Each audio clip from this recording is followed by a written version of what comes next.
Buenas noches, amigos y amigas de Entre Nosotros. Bienvenidos a este programa de miércoles, ya mitad de semana, y el primer programa del mes de la independencia.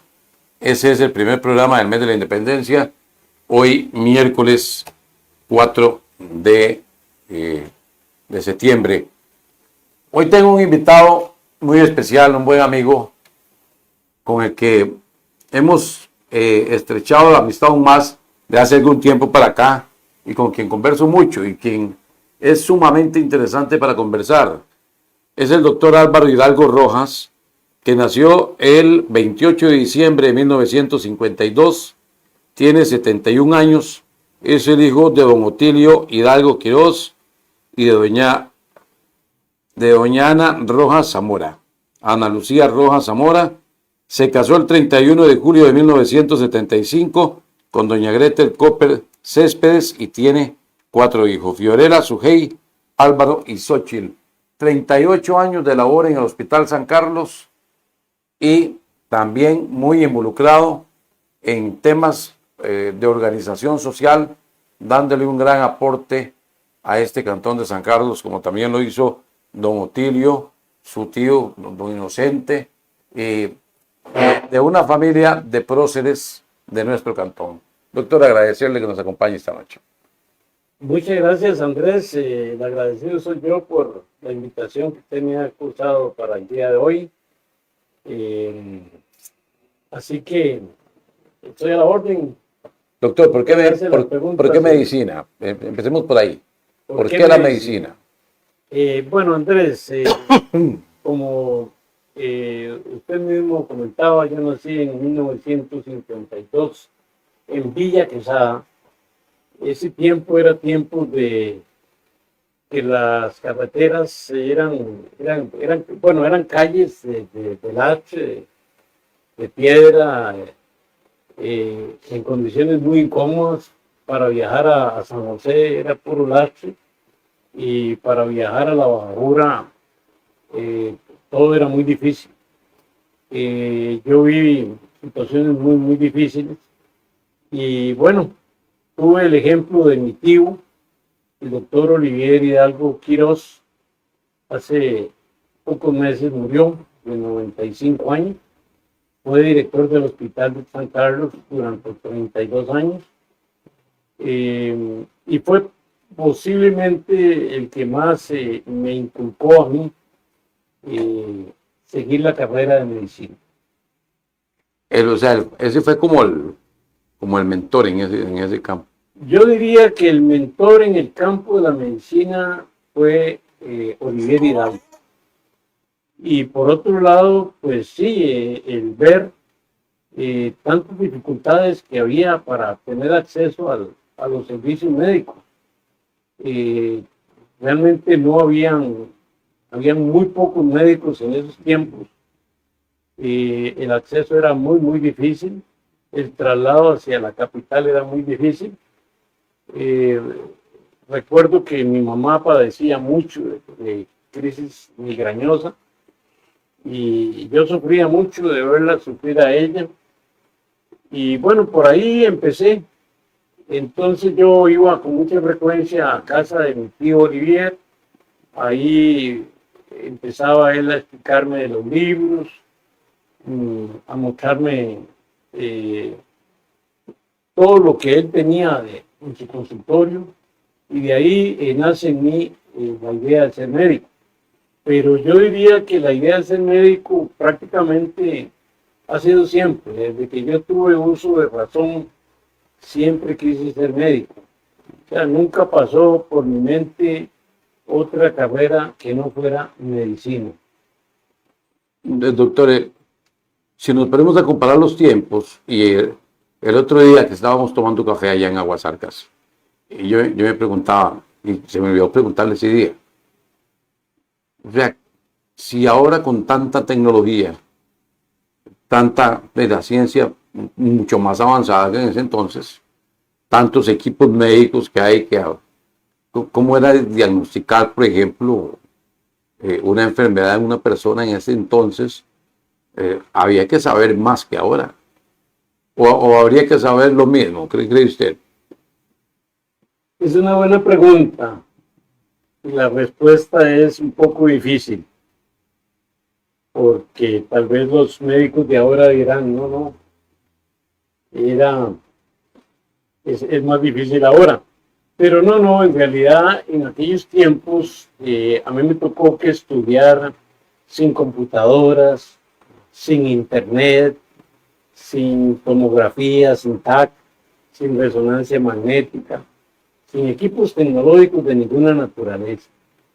Incluso cuando me fui a estudiar medicina, no podía darme el lujo de tener una tarjeta de débito, de crédito para cualquier emergencia.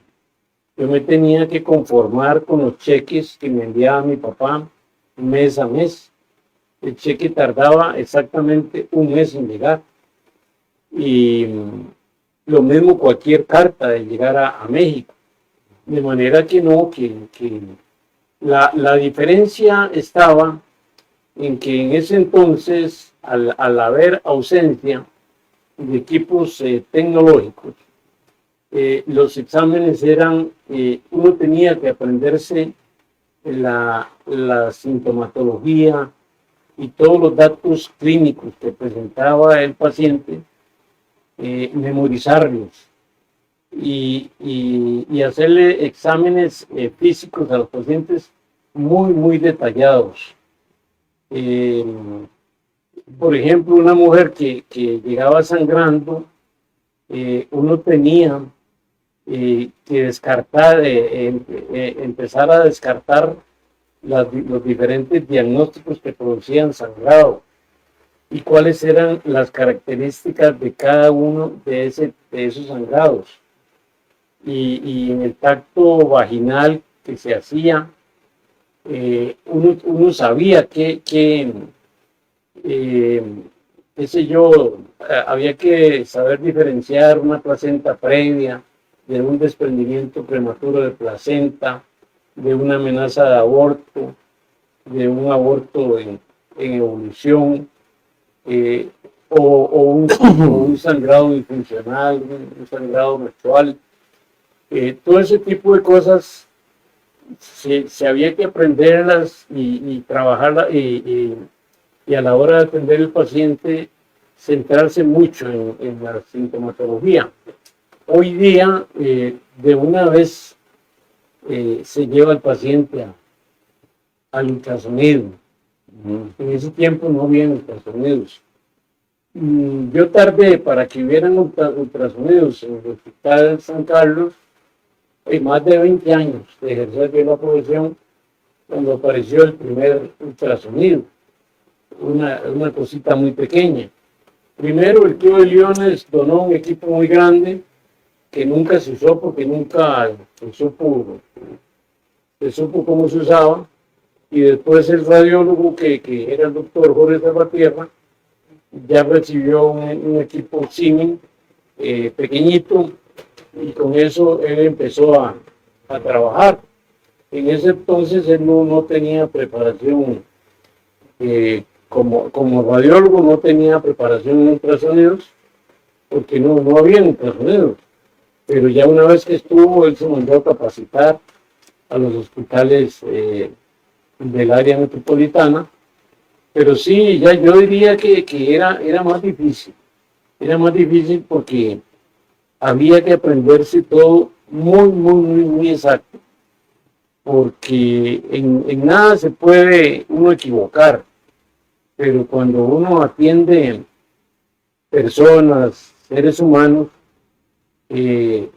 yo siento que hay que ser más meticuloso, más cuidadoso en la atención. Yo le contesto su pregunta que eran tiempos más difíciles. ¿Cuál era la prioridad suya cuando atendía a una persona? ¿Existían prioridades marcadas? Digamos que usted dijera, bueno, aquí la prioridad es esta, con este caso. Casos algunos específicos. Bueno, nosotros generalmente en los servicios de emergencias era donde más llegaba gente grave con diferentes patologías. Ya uno podía uno le daba prioridad a aquel paciente que llegaba con un infarto, con un accidente vascular cerebral, un derrame, que llegaba con una hemorragia severa, una señora que llegaba sangrando, un mordido de serpiente que había que atenderlo en forma inmediata para empezar a pasarle el suero, el suero polivalente, de manera que uno empezaba a clasificar rápidamente cuál era la emergencia y cuáles podían esperar, porque así como llegaban pacientes muy graves, dado que era el único hospital y que era la única forma, muchas veces llegaban gente con una amigdalitis, una infección en la garganta, o una infección respiratoria, una gripe, pero que en el fondo hay una gripe, a todos nos ha dado, pero a todos nos da calentura, escalofríos, dolor de cuerpo, nos sentimos muy mal y todos sentimos que la prioridad somos nosotros. Pero sí, cuando tiene uno pacientes con ese tipo de diagnósticos, uno siempre hace lo que se llama un triage, que es una clasificación de pacientes. Conforme el hospital fue modernizándose y ya estuvimos en el hospital nuevo, ya sí se empezó a clasificar los pacientes, porque se ponían médicos en valoración y habían muchos médicos, hay muchos médicos. En ese tiempo el médico era uno, y uno clasificaba y uno valoraba y uno atendía, uno resolvía. Pero ahora hay un médico que clasifica y ese médico le da al paciente una tarjetita amarilla, que es como un semáforo, una tarjetita verde, que es aquel que puede esperar, o una tarjetita roja, que es aquel que es una emergencia. Y con eso se presenta para que de una vez le tomen los datos y de una vez lo pasen directo, si es que se le puede tomar datos, directo al médico y al grupo de enfermería y al grupo de la atención en salud inmediata. Y aquel que viene como categoría verde es aquel que puede esperar mucho. Por eso aquel que llega con un papelito verde muchas veces espera en los sillones mucho tiempo si hay mucha gente, y es el último en ser atendido, porque en realidad donde debería ir en estos momentos es a los CEBAIS. En ese tiempo no teníamos CEBAIS. Lo que estaba era la sucursal, que es hoy Copelesca. Donde dábamos atención de consulta externa y teníamos también la parte hospitalaria, que era la atención de pacientes hospitalizados, pacientes que iban a ser operados y pacientes de emergencia. También poco a poco se fueron creando clínicas mayores. Se dio una clínica en Aguasarcas, una clínica en muy malas condiciones, pero bueno, era lo que había. Era lo que había. Otra en Venecia, otra en Pital, otra en La Fortuna, otra en Monterrey. Después se pudo hacer una en Aguasarcas. Ya al paso del tiempo también vino el Hospital de los Chiles. En fin, todo fue un proceso. En ese entonces yo me había ido a especializar en administración hospitalaria con la Universidad de Costa Rica, y cuando yo concursé la plaza, yo tenía el puesto de jefe de consulta externa con el recargo de la subdirección del hospital y atención de las clínicas mayores, eran todas esas. Doctor, tengo por acá unos mensajes. para que escuche usted, de Luis Diego Corrales Arce, de Florencia, hijo de don Carlos Corrales y doña Clarita Arce. Claro. Dice, fue médico por muchos años en el TEC. Doña Florcita era la enfermera o asistente en la universidad. Saludos. Fue médico y consejero. ¿Cómo es? Me perdió el... Fue médico y consejero para muchos estudiantes universitarios en la carrera de agronomía. Diego es graduado en agronomía. Entonces recuerda eso, que fue médico consejero para muchos estudiantes universitarios de la carrera de agronomía. Vamos a hacer algo porque Luis Diego me pegó una jalada de mechas aquí de algo que yo desconocía. Me dice en el mensaje, pida disculpas y quite la bandera de la mesa. Nunca se debe usar como mantel. Es de caballeros reconocer el error. Respeto a los símbolos patrios. Vamos a retirar entonces, como dice Diego, ¿está bien? Okay. Yo desconocía el tema de que no se pudiera usar la bandera. Bueno, yo también. Ni tampoco lo sabía Iván, que nos ayudó aquí. Entonces, bueno, las disculpas del caso. Y agradecerle a Diego la corrección. Ya ven. Puedes tener unos 59 años, pero sigue aprendiendo, doctor. Luis Diego, me da mucho gusto saludarlo. Lo recuerdo perfectamente, claro que sí lo recuerdo, de don Carlos Corrales y doña Clarita, y usted cuando fue estudiante allá en el Tecnológico.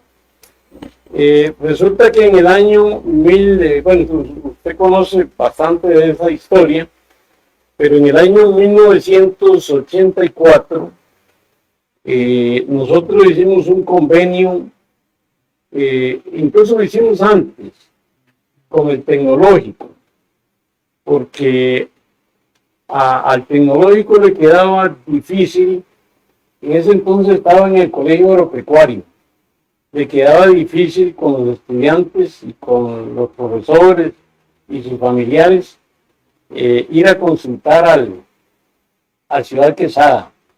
Entonces ellos propusieron que ellos pagaban la enfermera, ponían la infraestructura, le pagaban al médico y otros gastos, equipamiento de un consultorio, a cambio de que la caja les brindara los medicamentos, los exámenes de laboratorio, las diferentes referencias al hospital o a otros hospitales o alguna especialidad de las poquísimas que habían, y así empezó. Inicialmente hubo algunos médicos que se apuntaron y estuvieron yendo, pero llegó un momento en que don Antonio Gadea, que era el director de vida estudiantil y tenía a cargo de ese departamento que se llama DEVESA, llegó a hablar conmigo. Yo había participado en esas reuniones, llegó en la parte administrativa, llegó a hablar conmigo de que no conseguían médicos. En determinado momento renunciaron, habían estado como 2 o 3 médicos, renunciaron porque económicamente no les era atractivo, les iba mejor haciendo guardias en el hospital, y entonces, o haciendo consulta privada. Entonces don Antonio me propuso que les ayudara 3 meses mientras conseguían el médico. Yo le acepté a don Antonio los 3 meses con la condición de que fueran solo 3 meses. Y lamentablemente a los 3 meses me volvió a buscar y me dijo que no habían podido conseguir médico, que les ayudara un tiempo más. Y bueno, yo les ayudé porque sabía la situación y estaba muy motivado con el problema del Tecnológico. Luego se pasaron a las instalaciones nuevas y ahí seguimos junto con Flor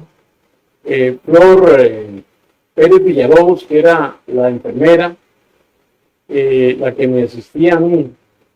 Bueno, nos pasamos a esas instalaciones. La consulta mía era vespertina los martes y los jueves, después de que yo salía del hospital. Incluso se comprometían a irme a traer en el carro del tecnológico y venirme a dejar. Y me daban la alimentación y muchos incentivos. Yo me fui encariñando mucho con el tecnológico y a través del tiempo me quedé y cuando yo terminé ya pensionado con la Caja de Seguro Social, ya renuncié al tecnológico. Ya para ese entonces ya no había problema de médicos. Y ya en ese momento ya había 2 enfermeras, ya Flor se había pensionado.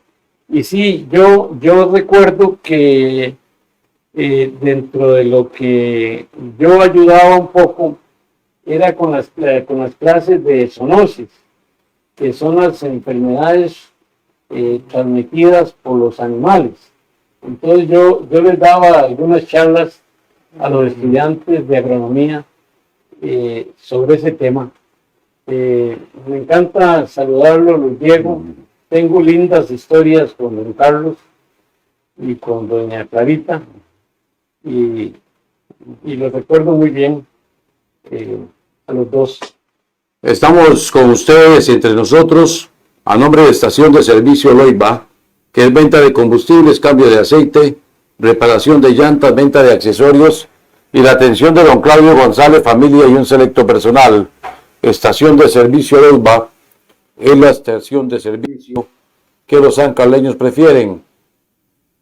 También a nombre de Publicidad Román Megavallas, la empresa de vallas en Costa Rica, con más de 200 vallas en todo el país, y los podés contactar al equipo comercial al 7046-7799 o correo electrónico mauricioroman830@gmail.com. de Publicidad Román Megavallas, la empresa de vallas en Costa Rica.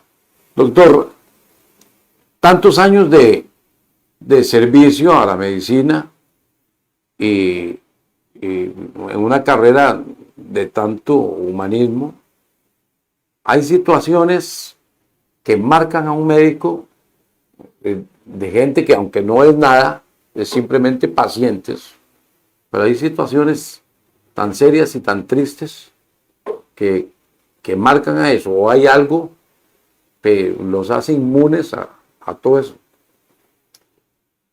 De alguna manera, pues, sí lo marcan a uno, pero a través del tiempo usted se acostumbra a convivir con la sangre, a convivir con pacientes en estados críticos, ¿verdad? En medio de la angustia, en medio del dolor, en medio de eso que le comentaba yo a un paciente mordido de serpiente, que está sangrando mucho, que problemas por todo lado. Se acostumbra uno también a convivir con gente que de un pronto se familiarizó uno mucho con ellos y de un pronto a otro termina uno de pasar visita y hace un paro cardiorrespiratorio y se hacen las maniobras y el paciente al final fallece. Todo eso es muy lamentable, es muy doloroso para uno. Sin embargo, llega un momento donde ya uno se acostumbra a convivir en ese ambiente, ¿verdad? Yo recuerdo que cuando yo hacía guardias en el Hospital San Carlos, a veces me acostaba a las 3 de la mañana, me recostaba en la camita donde se colocan los pacientes que ingresan en paro cardiorrespiratorio para tratar uno de reanimarlos y resucitarlos. Pero recuerdo que yo me acostaba mucho en esa camita y un día me dice una enfermera, pero doctor, ¿cómo usted se acuesta ahí si la mitad de los pacientes que se acuestan en esa camita terminan muertos, no le da miedo. Y es que, bueno, ya en realidad ya llega un momento donde uno se acostumbra tanto a entender la vida, a entender la muerte, a entender el dolor humano. Uno sufre, desde luego, de ver sufriendo a los hermanos, pero por otro lado, uno se acostumbra a eso. Bueno, como lo que me comentaba usted el otro día de Aguasarcas, en su tiempo de estudiante, que tuvo un cuerpo, un cadáver ahí, que por razones de estudio lo tenía en su habitación y hasta dormía con Esa parte donde yo me voy a México a estudiar medicina, que por cierto, el primero y segundo año yo estuve solo, y ya el tercero se fue mi esposa y mi hija mayor, Fiorella, que era una chiquilla en ese momento. Hoy es abogada. Parte de su crianza fue en México, entonces. ¿Sabe? Parte de la crianza fue en México. Aparte de la crianza fue en México. Sí, cómo no. Y sí. Hoy vive en San José. El esposo también es abogada y su esposo también es abogado, sancarleño también. Lo cierto es que no, a ellas tengo que agradecer mucho porque yo pasaba todo el día en la universidad, desde las 7 de la mañana hasta las 5 de la tarde. Otras veces teníamos que hacer guardias como estudiantes en el hospital universitario y pasábamos toda la noche en la guardia. Y otras veces llegábamos a sentarnos a estudiar toda la noche. De manera que ellas, mi esposa, en este caso Fiorella, posteriormente mis hijas también tuvieron que sacrificarse mucho porque la medicina hace que uno pase mucho fuera de la casa. Y no solo la medicina, sino que yo me involucré mucho con aspectos que tienen que ver con las organizaciones sociales y comunales. Y entonces, en ese sentido, ratos de descanso los pasaba yo en reuniones de trabajo comunal, que ya eran extra-hospitalarios, fuera del hospital. Tenemos ahí algunos comentarios, Iván, a ver si.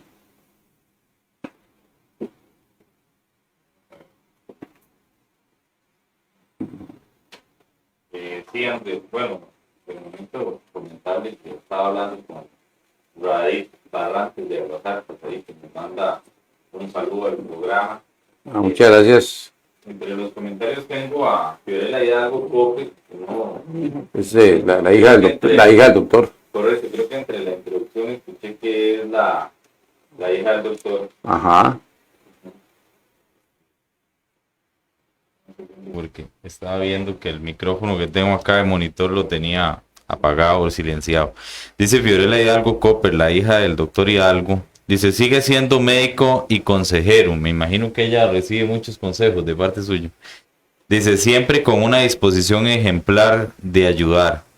Después, Franz Agustín Hidalgo dice, calidad de persona. No de los que miran el dinero como ahora, sino de los que sufren con sus pacientes y con las demás personas. Grande Álvaro Hidalgo Rojas. Y está por ahí también, no te sale reflejado, creo, de Diego Corrales. Ajá. El de Diego ya me salió, dice, es correcto. Fue más servicio social por parte del doctor y no por asuntos económicos. Bendiciones, doctor. Grandes y gratos recuerdos. Muchas gracias, Diego, por esos conceptos. Fiorella, ya estábamos hablando de Fiorella y qué gusto me da de que allá desde San José nos esté escuchando el programa. Qué extraordinario es la tecnología. A tiempos aquellos, cuando yo estudiaba en México, las dificultades que había con la comunicación. Comunicarnos de Costa Rica era toda una tragedia. Y Fiorella nos acompañó en multitud de ocasiones. Sí, Fiorella es la hija mayor. Ella le tocó que sacrificarse tal vez un poco más que a todas, porque le tocó la época más dura de mi vida, donde yo todavía no tenía ingresos económicos, dependía de lo que mis papás me enviaran a México. Y ellas, lo que mencionaba antes, tanto mi esposa como Fiorella, pasaban ahí en la casa, en la casita donde vivíamos, viendo televisión, o Fiorella se hizo algunas amiguitas por ahí. Y bueno, tengo que agradecerle mucho a Fiorella, también a mis hijos posteriormente, ¿verdad? Que también tuvieron que sacrificarse. Pero le agradezco mucho a Fiorella su comentario y que nos esté viendo desde San José. Fran Agustín Hidalgo Solano es un primo hermano al que quiero y aprecio mucho, y le agradezco mucho esas palabras y ese concepto que usted expresa de mi persona. Igual usted, Fran, usted es una extraordinaria persona. Doctor, hablando de 38 años de servicio, solo Hospital San Carlos. Sí. Solo Hospital San Carlos, pero fueron más años. ¿Cómo sí, ese momento donde ya usted le llega a la jubilación y bueno, ya es tiempo de irse? ¿Qué tanto le costó irse? Tal vez un paréntesis cuando dice usted solo el Hospital San Carlos. Cuando yo llego a Costa Rica, había que empezar por hacer exámenes de incorporación al Colegio de Médicos. Se hacían a través de la Universidad de Costa Rica. Luego, votar por diferentes hospitales nacionales. Yo estuve en el Max Peralta, estuve en el Hospital México, estuve en el Monseñor Sanabria, estuve en Pérez Celedón. Anduve votando por varios hospitales. Después, ya cuando me tocó que hacer el año de servicio social como director médico en la clínica La Cuesta.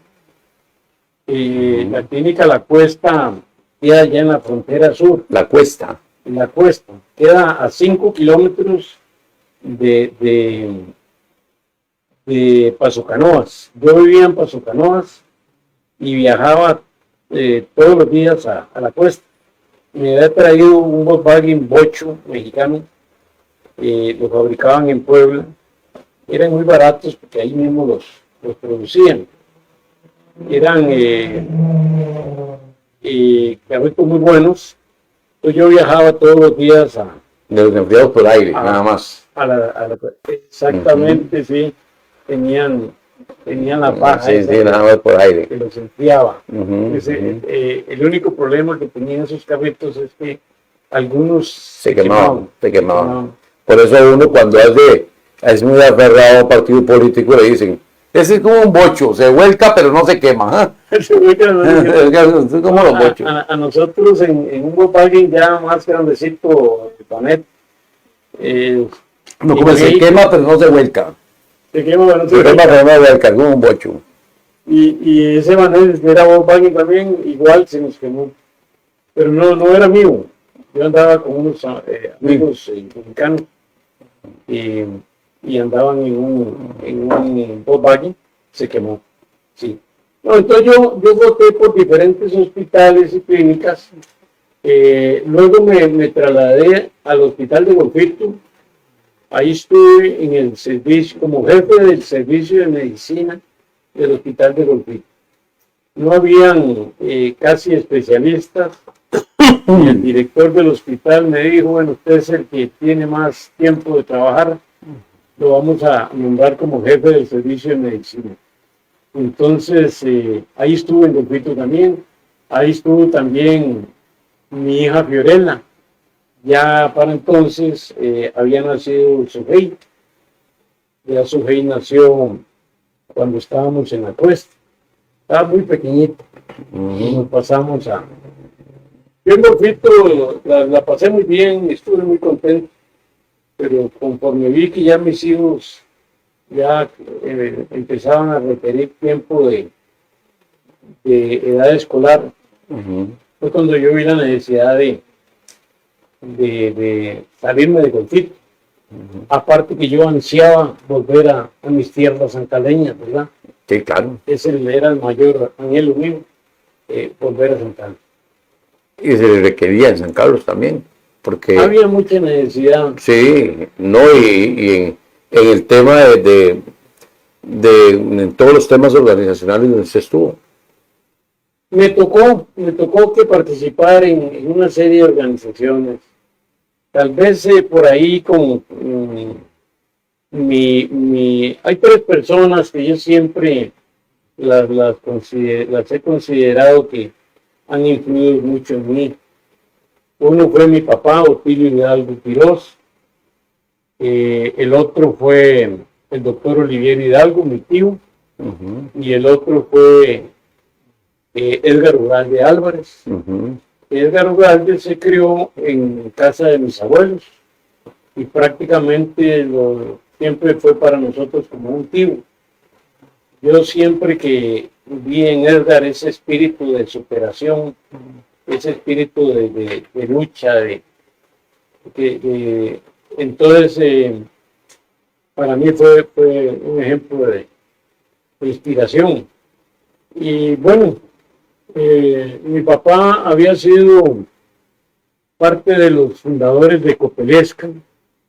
Él había sido su gerente ad honorem, pero en ese tiempo no me pagaba. Y entonces entró en mí el deseo de participar en esa organización. Estuve 15 años en el Consejo de Administración. Cuando ya vi que el tiempo no me lo permitía del todo, que la cooperativa se hacía más grande, yo renuncié para seguir mi trabajo en el hospital. Me tocó que participar por un tiempo en la Asociación Deportiva Sancaleña. También, a falta de médicos, me pidieron la colaboración. Me tocó que dar consulta en el hogar de ancianos. Me tocó que dar consulta en la cárcel, los privados de libertad. Me tocó que participar en una serie de organizaciones. Después estuve en la Junta de Salud y Seguridad Social. Después, en tiempos también de Edgar Ugalde, yo le encabecé la papeleta como regidor municipal y fui regidor de la Municipalidad de San Carlos 4 años.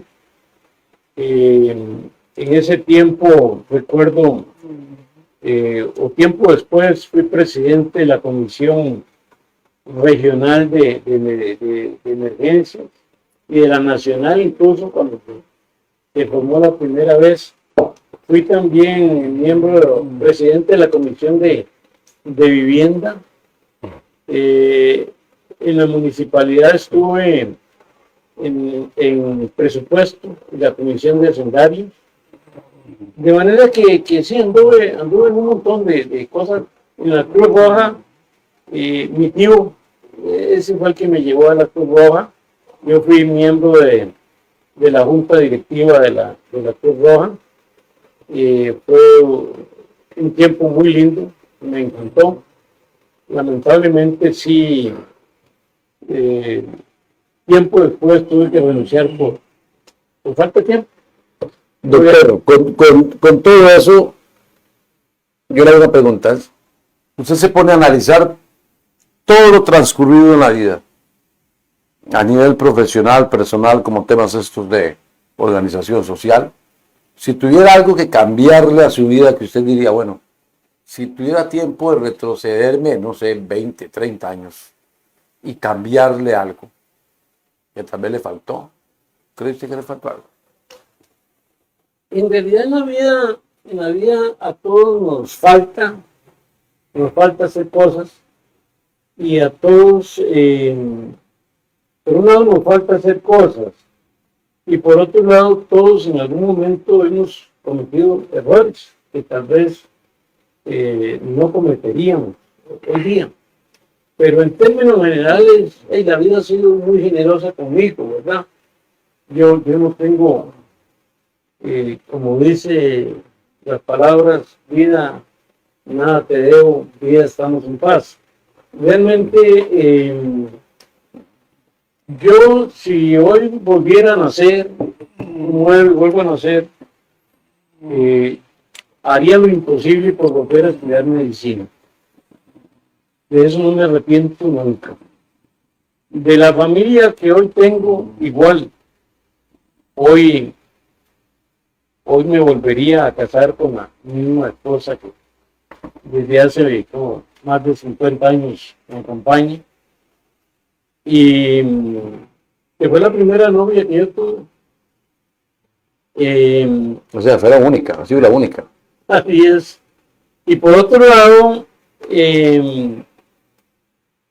yo tenía mucho interés en irme a especializar en anestesiología.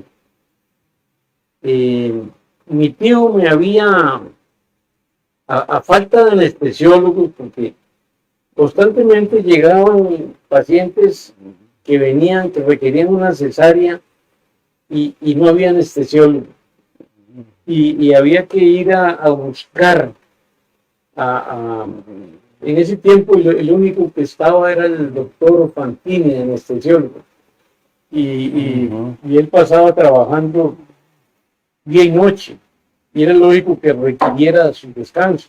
Bueno, esa necesidad siempre yo la vi. Y a mí yo tenía el interés de irme a estudiar anestesiología. Pero bueno, fue cuando salió la situación de irme a hacer administración de hospitales. Y lo otro que siempre me gustó fue hacer dermatología. Y ahí fue otro campo que el tiempo no me lo permitió. Y ya en ese entonces, porque mi tío me decía, andate a hacer administración y después vas y haces anestesia y haces parte de dermatología que te gusta también. Pero no, ya los hijos están grandes, ya uno está involucrado en muchas cosas y ya los hijos están en ese proceso, no grandes, pero en ese proceso de estudio, de formación y por otro lado está uno muy enganchado con el cantón que lo vio nacer a uno. Estación de servicio Loiba. Es venta de combustibles, cambios de aceite, reparación de llantas, venta de accesorios y la atención de don Claudio González, familia y un selecto personal. Estación de servicio Loiba es la que los sancarleños prefieren. Publicidad Román Megavalla, la empresa de vallas en Costa Rica con más de 200 vallas en todo el país. Nos puede contactar al 70 46 77 99 o al correo electrónico mauricioroman830@gmail.com de publicidad Román Megavallas. Doctor, en una fotografía que nos tomamos el día del café, yo la publiqué y dije que era interesantísimo conversar con el doctor Hidalgo. Y por eso ese mismo día, antes de bajarme de su vehículo, le dije que nos acompañara acá hoy. Y en esa fotografía recuerdo que dije, ay, el doctor, hasta sin pensar, me imagino, tira esos chispazos de sabiduría y hay que estar atento a captarlos. Así, cuando se habla con el doctor Hidalgo, hay varias gente sancarleña con la que yo he conversado y es igual, doctor, hay que estar atento porque lanzan chispas de sabiduría y ni cuenta se dan, seguro sin saberlo. Me llamó la atención esa frase, vida nada te debo, vida estamos en paz. Esos son los chispazos de sabiduría del doctor Hidalgo. Vida nada te debo, vida estamos en paz. Interesante frase, doctor. Dice por ahí también Diego Corrales, si volvieran a hacer el doctor Hidalgo, hasta un bocho se compraría. Me encanta la historia de vida y servicio social del doctor Álvaro Hidalgo Rojas. Sí, una historia muy interesante. Ese fue, eso que dice Luis Diego. Que compraría hasta un bocho. Ese fue otra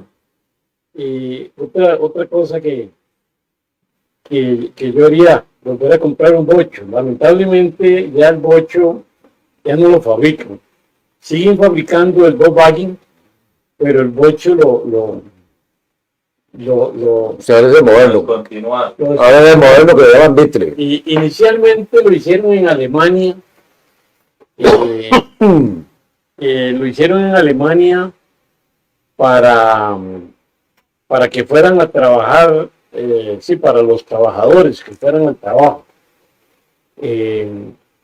Sin embargo, en Puebla, donde yo estudié, era donde los fabricaban. Y entonces el precio del bocho era muy barato en aquellos tiempos. Recuerdo un carro nuevo, bocho, con 10,000 pesos mexicanos, compraba uno un bocho nuevo. Y desde luego, siempre he tenido el deseo de volver a adquirir un bocho. Ya sería casi como de colección, porque ya no hay. Sí, ya no hay. Jenny Araya, que le he visto yo uno. ¿Ah, sí? Y Edgar Elizondo. Carlos Solís tiene un bocho también. Ajá, Carlos Solís también, el doctor. Doctor, ¿qué tanto le costó irse al hospital al momento de ese? Porque 38 años de pasar la vida en un hospital es como irse a la casa. Mire, me costó muchísimo. Me costó muchísimo. De hecho, yo recuerdo, nada más, es que va muy ligado. Mi tío, el doctor Oliver Hidalgo, cuando él se pensionó, él llegaba casi todos los días a mi oficina y me decía: Álvaro, dichoso que vos te mantenés trabajando como médico aquí en el hospital. Entonces, en realidad yo me sentía muy dichoso. Pero por otro lado yo le decía a él, dichoso usted, Olivier, que ya estás en la casa llevando la suave y descansando. Y en cambio uno tiene que estar aquí trabajando todavía y esperando la pensión, quién sabe ni para cuándo. Pero en realidad no, eso cuesta mucho. Andrés, yo casi que le devuelvo la pregunta a usted, porque usted es un enamorado de lo que hace. A usted le encanta el trabajo en los medios de comunicación. Y así como usted mencionaba antes de que de que se sintió satisfecho conversando conmigo, bueno, igual me pasó a mí conversando con usted, porque de usted aprende uno muchísimo, muchísimo. Y es que usted tiene una experiencia de años, de entrevistar desde la persona más humilde de este país, a traer aquí a presidentes, a candidatos presidenciales, a muchísimas personas, a alcaldes, a diputados, gente de toda naturaleza. Lo único que te quedó, ahora que fuiste a El Salvador, fue entrevistar a Bukele, que casi los brazos. Por lo menos pudiste estar ahí. Por lo menos estuve cerca. Muy lindo eso. Muy cerca, hubiera sido una experiencia. Pero Andrés, mira, lo que yo sentí es lo que sentirías vos el día que dejes los medios de comunicación. Mira, es tremendo. Cuando uno sale, uno piensa que ya va a descansar, porque ha trabajado tan duro y tanto, pero cuando usted llega a la casa y se desliga del hospital, qué difícil, qué difícil. Bueno, el hospital y el tecnológico, que también fue para mí una parte de la cuna de trabajo. Mira, yo vivo a 80 metros del hospital.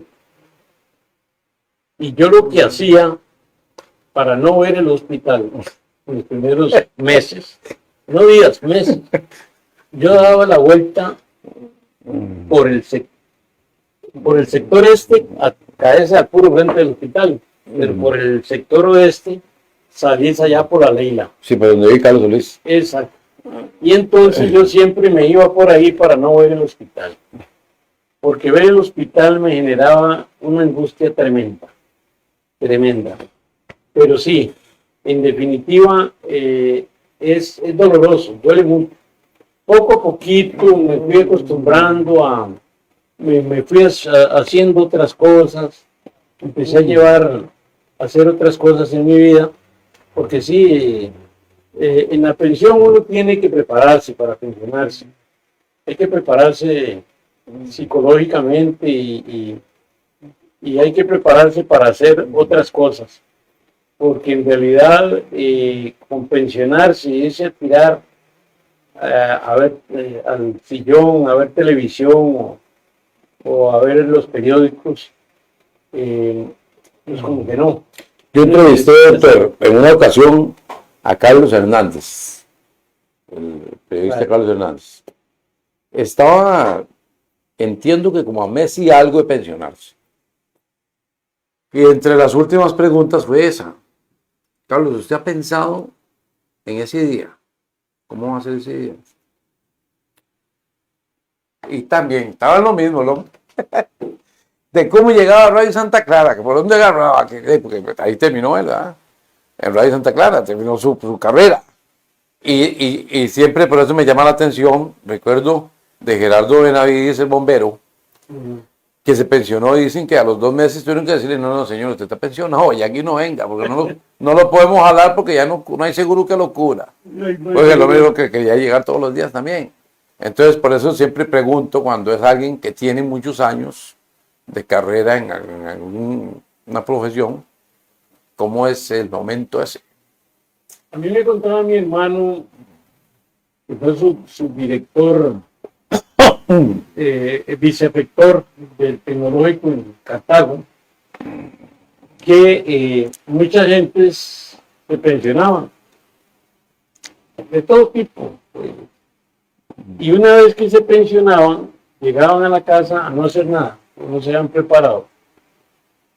Y a los meses llegaban a suplicarles que los dejaran trabajar, que no les pagaran, que lo que fuera, pero que los dejaran. Y lamentablemente ahora con tanta ley y tanta cosa, ya eso no se puede hacer.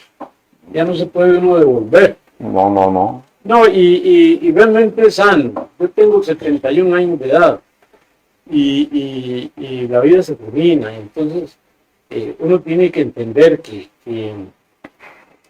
uno no puede seguir siendo adolescente o seguir siendo niño. No. Pretender uno quedar siendo niño y ya tenés que pasar al colegio y querés seguir o que ya terminás la adolescencia, terminás el colegio y vas por la universidad y no quiere irse uno del colegio. No, hay un libro que se llama Los ciclos de la vida, de Pablo Coelho, donde él dice que todo, en los ciclos de la vida, todo tiene su principio y tiene su fin. Ese libro me ayudó mucho a entender eso. Mire, Carlos Hernández, yo lo recuerdo mucho porque Carlos Hernández, en ese entonces, él trabajaba mucho con la voz del pueblo, en Radio San Carlos. Él llegaba mucho o nos llamaba mucho por teléfono buscando noticias, buscando información. Pero si algo me encantaba, como siempre he vivido cerquita del hospital, era llegar a mi casa a almorzar y oír el ratito ese que tenía mi esposa al mediodía, encendido el radiecito, nada de televisor, ¿no? El radiecito a mediodía con Carlos Hernández y las noticias, ¿verdad? Y entonces eso para mí era, mientras yo estaba almorzando, estaba escuchando a Carlos Hernández. Me dio mucho gusto que Copelesca nos hizo un homenaje poco antes de entrar la pandemia, y Carlos estuvo estuvo pendiente. Pero lo que más me gusta estuvo dentro de los homenajeados. Y lo que más y ahí tuve la oportunidad de conversar bastante con Carlos. Pero lo que más me gusta es que la municipalidad, poco antes de morir, lo declaró hijo predilecto del cantón. Hijo adoptivo. Hijo adoptivo, sí. hijo adoptivo del cantón. Él era herediano. Sí. Hijo adoptivo del Hijo cantón. adoptivo. Sí. ¿Cómo no? Sí, que yo por cierto no he visto, no recuerdo, yo he visto, no sé si he visto la fotografía de Carlos Hernández, creo que ahí están, en la sala de sesiones, junto con la de Graving Arrieta, y ahora la van a poner ahora la de la abuela ecológica, y hay otra señora, son dos señoras. Graving fue otro amigo que Hay, nos comunicamos hasta... Era otro el que se aprendía un montón. no, que hay, creo que hay ya Increíble. como 4 fotos de Como cuatro fotos, yo personas, solo que ahorita no conozco los nombres, más bien si alguien los tiene en los Yo comentarios. sé que está Carlos Y ahora Hernández y vienen dos Graving. señoras. La abuela ecológica, no recuerdo, doña Bertalia, creo que se llama. Ajá, doña Bertalia González, si no me equivoco. Y viene una señora más, van a ser las primeras 2 mujeres, de hecho. Las de primeras estar dos acá. mujeres hacer eso. Doctor, después de esa jubilación, ya al cierre de nuestro programa, ¿cómo es el día normal del doctor Hidalgo hoy en día? Bueno, yo tengo algunos locales de alquiler. Entonces tengo que andar con el contador, haciendo con los recibos, con las facturas, los cobros. Tengo que andar detrás del fontanero, detrás de la gente que me da mantenimiento en el techo, en los techos, porque ahora que llueve tanto, pues siempre hay problemas de aguas en todo lado.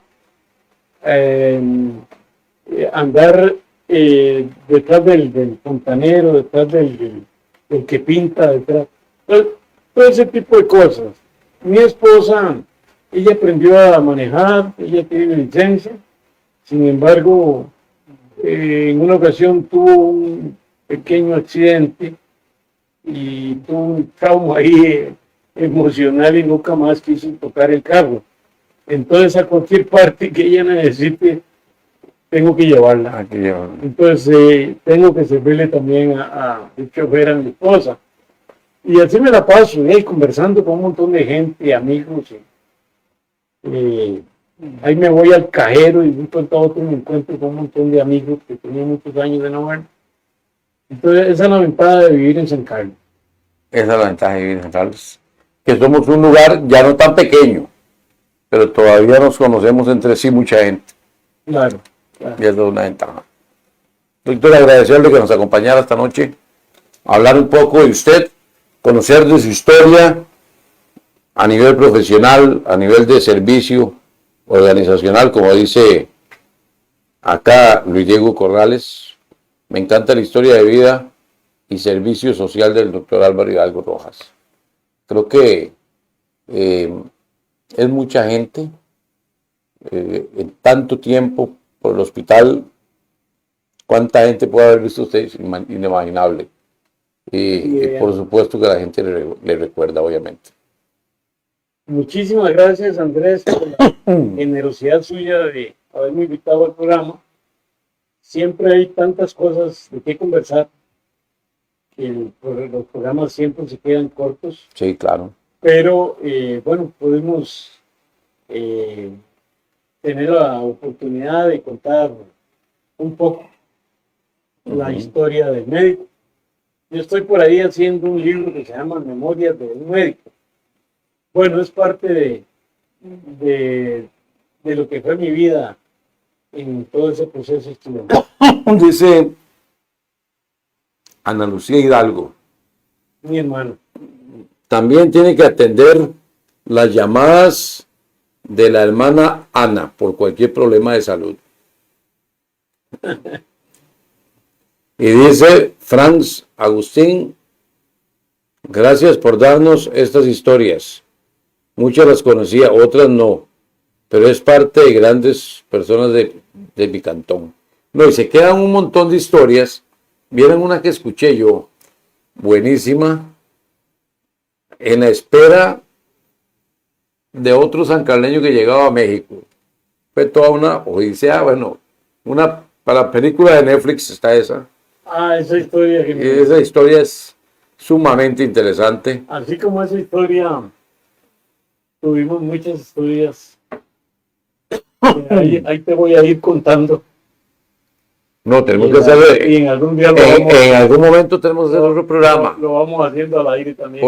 porque esas historias, y no, y la del cementerio, esa está buenísima la también. del cementerio. No, hay muchas anécdotas muy interesantes que no nos caben en una hora de programa, pero va a haber que reprogramar para escuchar todo eso, porque son historias, a mí me llamó mucho la atención y hasta me imaginaba, porque escuchar, leer, doctor, dicen que cuando uno lee un libro, uno tiene que imaginarse hasta los personajes del libro, como las radionovelas que existían hace muchos años, que ya la gente identificaba, esa es la voz de fulano, esa es la voz del otro.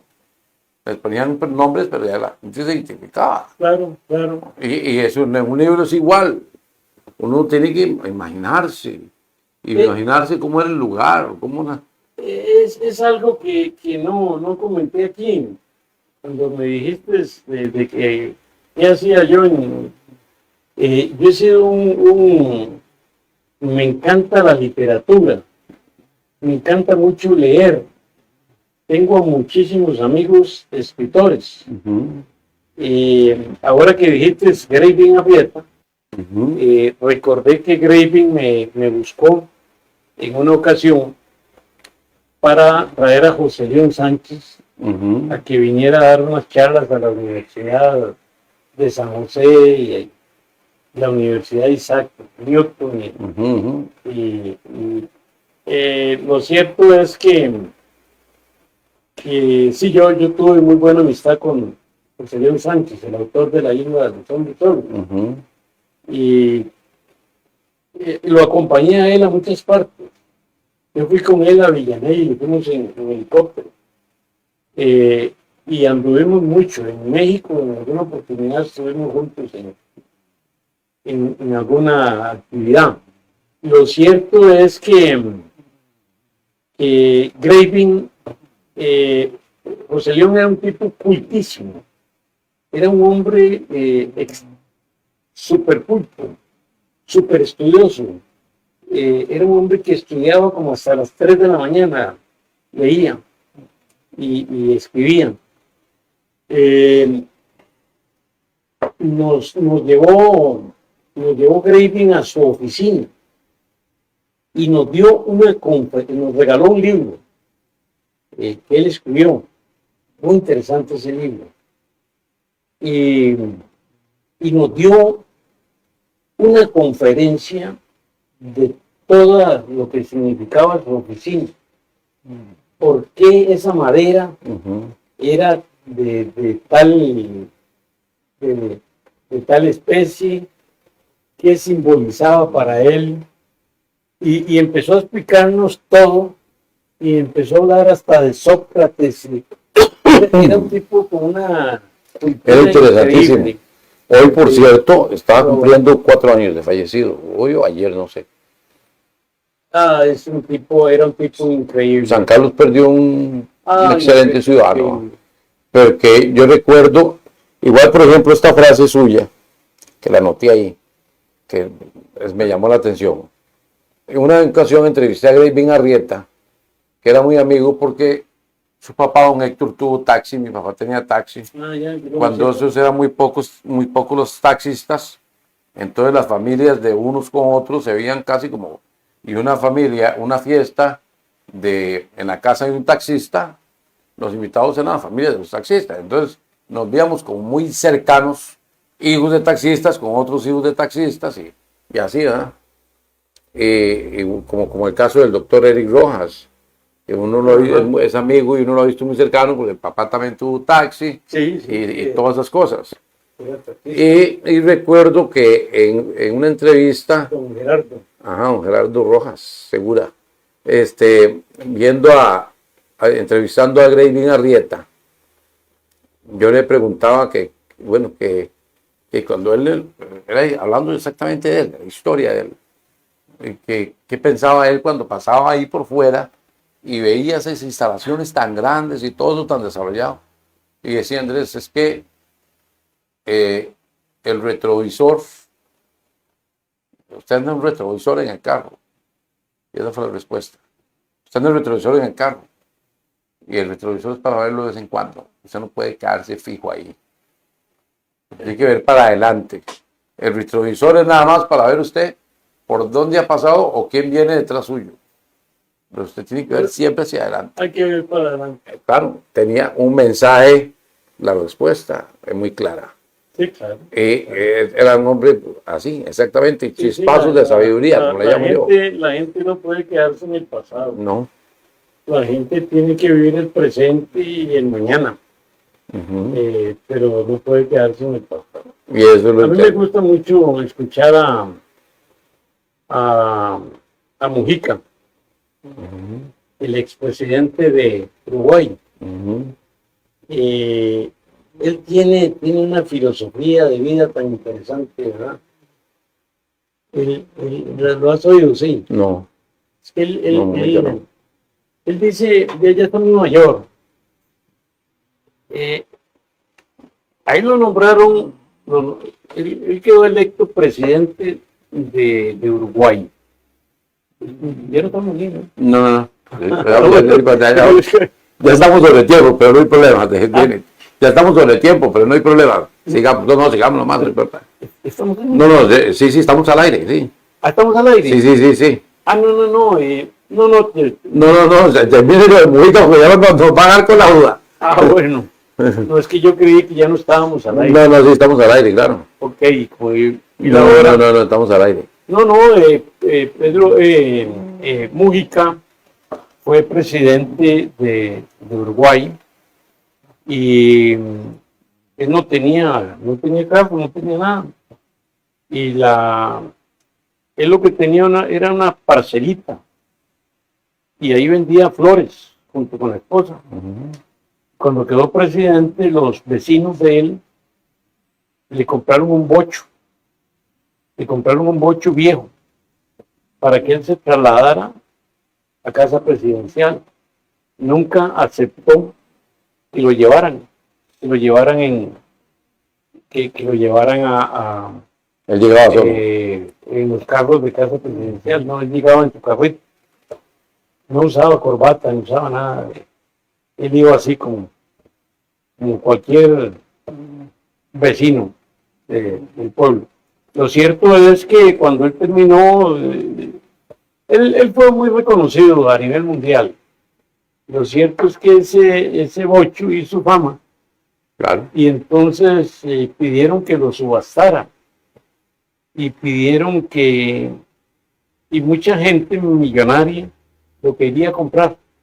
Lo quería comprar únicamente para tenerlo, pero millonaria, que le ofrecieron sumas así, millones de dólares. Y él dijo, no, yo este carro no lo vendo, posiblemente yo voy a morir con él. Y no lo vendo por una razón muy simple. El carro me lo regalaron. Y lo que se regala no se vende. Es un regalo. Y un regalo no se vende. Y no lo vendió. Él lo tiene. Pero él siempre ha tenido una historia de vida muy interesante y da mensajes muy bonitos, donde dice que lo más importante en esta vida es la felicidad, dedicarle el tiempo a la felicidad y no andar ahí de supermercado, de mall en mall, de tienda en tienda, botando plata, gastando en bienes superfluos y robándole tiempo a la vida. Porque en el supermercado usted puede comprar muchas cosas. Pero lo único que sí no puede usted comprar en ninguna parte es vida. La vida cuando se termina, se termina. Y entonces siempre daba una reflexión de vida muy interesante. Bueno, entonces... Dice Diego Corrales, para finalizar, la vida es para poseer lo que se requiere y no lo que se ambiciona. Muy cierta esa frase, muy cierta. En realidad, lo que nosotros necesitamos tener como meta es tener lo que necesitamos para vivir, pero no lo que nos sobra y que lo están necesitando otros. Es que sí, porque doctor, por ejemplo, como dicen, uno la pulsea para tener lo que uno ocupa. Y si uno dice, bueno, quisiera tener mucho, pero si es imposible tener, ¿para qué la voy a pulsear tanto? Mejor me quedo sin eso. Claro. Esa es otra. Si es algo imposible. Hay que querer lo posible y no lo imposible. O pretender lo posible y no lo imposible. Y no lo imposible. Doctor, gracias por acompañarnos esta noche. Muchísimas gracias a ustedes. Nos encontramos de hoy en 8 días en un nuevo programa de Entre Nosotros. Buenas noches.